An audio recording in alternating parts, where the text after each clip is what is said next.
Sa ulo na ating mga balita, DPWH ipaniliwanag ang estado ng mga tulay sa ikalawang distrito ng Camarines Norte.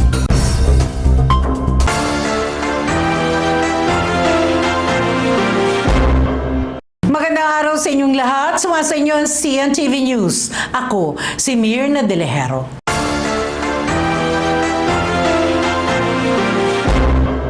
At ngayon sa detalye ng ating mga balita, humarap sa sesyon sa Sangguniang Panlalawigan ang mga opisyal ng Department of Public Works and Highways upang ipaliwanag ang estado ng mga tulay sa ikalawang distrito ng lalawigan ng Camarines Norte. Ito'y makaraang magpahayag ng pagkabahala si Board Member Paul Gatche sa kasalukuyang kalagayan ng Mokong Bridge 1 sa bayan ng Basud na masyado na umanong luma ngunit dinadaanan pa rin ng malalaking trucks. Ayon kay Gatche, gumagalaw na ang tulay kaya tiyak na malaking problema kapag may nadisgrasya dahil apektado ang transportasyon at ang mga residenteng naninirahan sa riverbanks. Ito po ay palaging dinadaanan ng mga malalaking truck.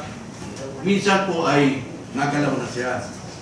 Natatakot po ako kasi pag nagkameron po ng disgrasya, dito po sa Mokong Bridge na ito, malaki pong pagkulang ito. Yung economic side nila, yung tourist nila, na nandun sa may parte ng mga coastal barangay ng Mercedes, ay mapapantada. Paliwanag ni Engineer Froilan De Jesus ng Planning and Design Section ng DPWH, prioridad talagang maayos ang Mokong Bridge 1, lalo't kailangang mapalitan ang istruktura nito sa lalong madaling panahon. So yung pong Mokong Bridge 1, ongoing po yun ngayon. Ang gagawin po doon, papalitan po yung superstructure natin. So papalitan po yung girder, papalitan din po yung deck. Siguro po, pag nadaan po kayo doon, may makikita po kayo sa right side, meron na po mga base doon, yung pagpapatungan po ng mga girder natin. So, ongoing po yan ngayong 2024. Ang condition po niyan, based po doon sa inspection namin, poor, and nirank 1 po namin yan sa priority. Papalitan rin naman ang ilang bahagi nito na ang pondo ay manggagaling naman sa Quick Response Fund ng DPWH para sa taong 2024. So subject for replacement na po siya actually. So na-request na po namin ng under QRF yung Quick Response Fund po. So yun po yung mga nangangailangan ng mga quick response po na ng mga projects na kailangan mabigyan po agad ng attention. Kaugnay niyan, iniulat na rin ng grupo na De Jesus ang kalagayan ng iba pang tulay sa ikalawang distrito ng Camarines Norte, kabilang na ang Mokong Bridge 2 at Malagunot Bridge na kapwa umano nasa ilalim ng Fair Condition Category. Yung Mokong Bridge 2, ang ano po dito, ang condition po namin dito sa system namin is fair. So, good pa rin po siya. Okay pa rin po siya. Yung Malagunot Bridge, ang condition po nun is fair. Same with Mokong Bridge to po.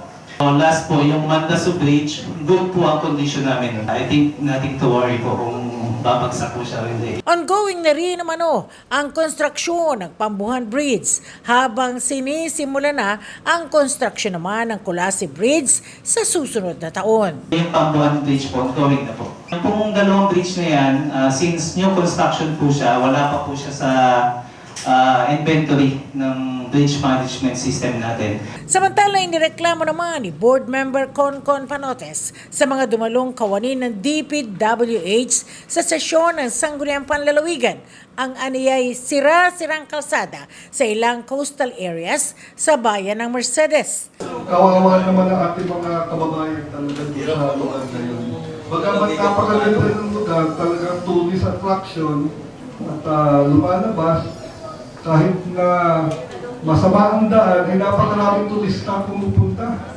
Ngayon po, dahil siya ay secondary national road na, ibig sabihin, wala na po tayong rason para hindi magawa po yun. Apektado ariya mga mangingisda at magsasaka kung kaya't nangangailangan din ito ng agarang solusyon. Napakayaman ng ating Congresswoman ng 2nd District, 10 billion ang sabi. Pero Sa 10 billion na yun, bakit hanggang ngayon sila-sila pa din? Pero ayon sa mga taga-DPWH, taong 2022 lang nagkaroon ng go signal para sa conversion ng naturang kalsada patungo sa National Road, kaya't ang pagpapaayos nito ay dapat ginawa ng nakaraang administrasyon na kaalyado naman ni Panotes. Converted po yan last 2022. And then, nagkaroon po yan ng deferment ng conversion, pero na-resume po yan ng 2023. So, napunduhan po yung ating first batch o yung package 1 natin. Nagsimula po tayo, kung makikita po natin, dyan sa may part po ng basket. So, lahat po yan, nilalagyan po natin ng funds. Lahat po yan, ang implementing office is regional office po natin.